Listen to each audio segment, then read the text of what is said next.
Hi there, Agile friends. I'll come in here just with a quick note to let you know that the Agile Online Summit 2022 is coming soon. To know more, check out bit.ly/AOS2022. That's all one word, all lowercase, bit.ly/AOS2022. Now, stick around to the end of the episode if you want to know more, but for now, on to the show. Hello, everybody. Welcome to our TGIF and Product Owner episode this week with Ricardo Ribeiro. Hey, Ricardo, welcome back. Hey, Vasco. Thank you. I love Fridays. Me too. And I love Fridays, not the least of which because it's the Product Owner episode. And let's jump into it right away, Ricardo. Share with us what might have been potentially the worst Product Owner anti-pattern you've witnessed in your career. Oh, another trick question. I would say the worst, but one of the worst, right? Is when we have a product owner wants to dictate how developers should work, right? So I had a long time ago a situation where we had a product owner that came from a developer position, and that guy tried to estimate all the work for the team. That guy tried to dictate what the team should do, right? That guy tried to say the best way to do for the developers. And we know, we as a Scrum team, we are in charge to, right? So I had the situation where the PO didn't know about his roles and responsibility. So right? one of the things that we need to deal with is exactly how to bring the bad news to the PO. Hey, dear PO, that isn't really your job. And also, by the way, you're affecting the team's ability to deliver, which is team effectiveness, as you've been talking about this week already. So how did you have that conversation? Like, how did that relationship with the product owner develop? And if it didn't go that well, what would you have done differently? So how to help the PO? Yeah. So, for any Scrum Master, we should have the main concern about the team effectiveness, right? So as a Scrum Master, we should be a kind of coach for our team members. We need to work in 3 different levels when we want to cover some situation. We need to work as an individual. We need to coach, mentor a developer or even PO. And on that situation, I try to review his roles and responsibilities just to provide an overview what the team expected from his position, right? Also, sometimes we need to work in a teams level where we need to discuss with developers and PO what we expect from each other. And the sprint retrospective is a nice place to have that discussion, right? Because, for example, if the PO dictates what the team needs to do, we can cover that topic during a sprint retrospective and say, this is an anti-partner for a PO.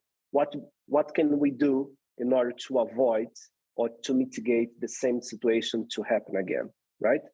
And of course, the third level that sometimes we need to work is on an organizational level.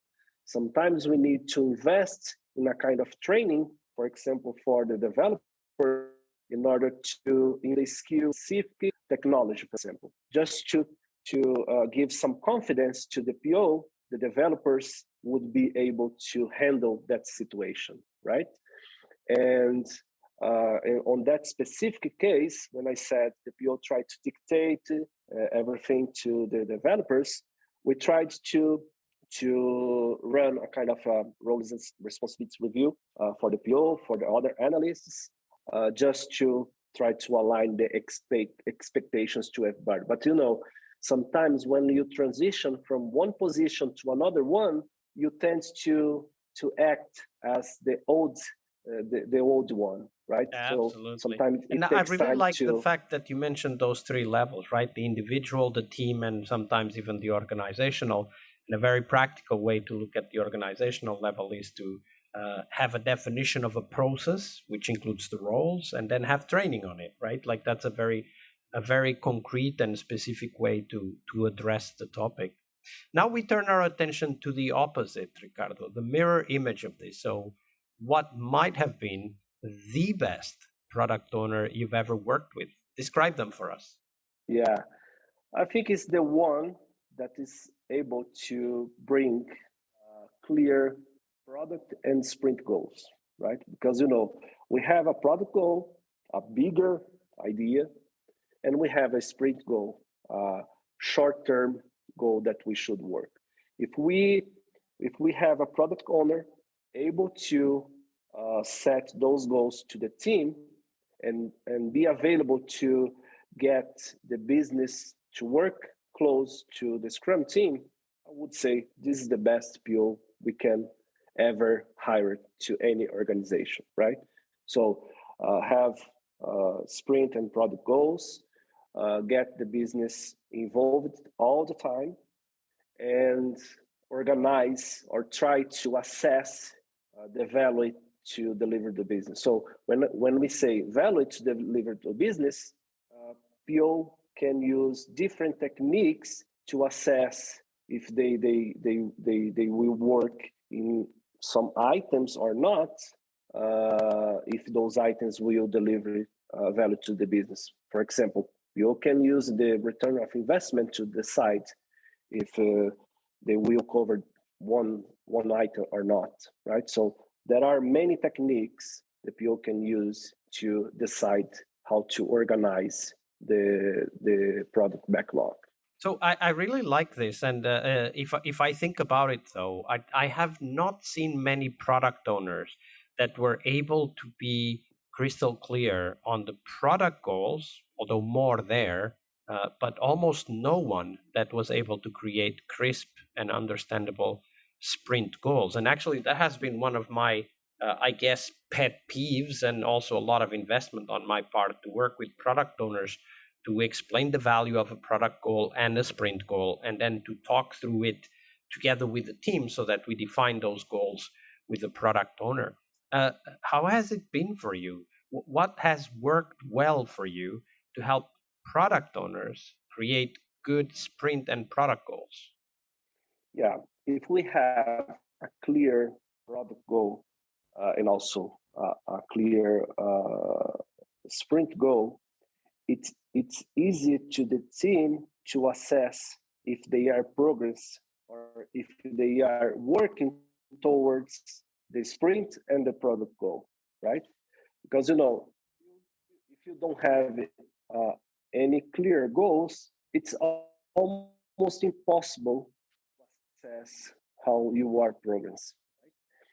So I used to say to my teams and to my POs, you can do anything you want. You can remove items from the sprint backlog. You can get new items from the product backlog to work on that sprint, but you cannot jeopardize, right? You cannot jeopardize the sprint goal. So and this is uh, yeah, I think my call just scrap it, right? That's the point. If you have those goals in place, it's easier to work with any team, right? Because you can assess your progress. You can adapt your work. I think there's a definition from Henry Ford for the black cards. I'm not sure if everybody is aware about that. Uh, at some point in the past, when the Ford starts to produce cars, they produce only black cars. And the guys from the factory said, okay, Mr. Ford, we want to paint the cars in yellow, black, blue, white, because we think the customers will like different. And he said, okay, paint any color you want. But at the end, the car must be in black. He gave the team the ability to choose any color, but there was a goal at the end, and the team was committed to achieve that goal. Yeah, no BS, just one clear responsibility. Ricardo, we're getting close to the end, unfortunately, but before we go, do share with us, where can people find out more about you and the work that you're doing? Well, I'm not a kind of social media fan, right? I just have my LinkedIn profile. Please, Vasco, share with the audience my LinkedIn profile. And in case anybody wants to talk specifically about anything, want to exchange information, share ideas, I'm open to share my ideas and to collaborate with the community as usual. Absolutely. Well, Ricardo, thank you very much for that, and all those of you listening, pardon me, why not get in touch with Ricardo and ask him some follow-up questions? I'll put the link on the show notes to Ricardo's LinkedIn page so that everybody can easily find it. Ricardo, it's been a pleasure. Thank you very much for your generosity with your time and your knowledge. Thank you, Vasco. It was my pleasure having this conversation with you, and I hope the audience or other colleagues think this is useful and can apply my tips into their Scrum teams. Hi there, Agile friends. Thank you for sticking around to know more about this year's Agile Online Summit. The summit will have 4 keynotes and 4 tracks you will not want to miss. The keynotes will touch on critical topics for us, from delivering on time to helping you to focus on sustainability. The 4 tracks are tools, so we'll focus on tools you need to excel at your job, but also your mission. We'll also have a track on sustainability, which is, of course, about people and their sustainable pace, but it's also about how do we bring sustainability to the products and the planet we inhabit. We'll have a 3rd track about happiness, talking about doing what we love and, most crucially, loving what we do. And finally, the 4th track will be live. It will be mostly hands-on sessions to help you roll up your sleeves together with the presenters. Oh, and we will also have a coaching clinic, as we usually do, organized to help you discuss and get inspired to solve the hardest challenges you face at work. This year, we'll have a special emphasis on interaction with your peers, so get your ticket and join the Slack at bit.ly/AOS 2022. As always, we have free tickets for anyone that wants to attend live, and the VIP tickets for those of you who want to keep the videos forever. So check them out at bit.ly/AOS 2022. I'll see you on the conference floor.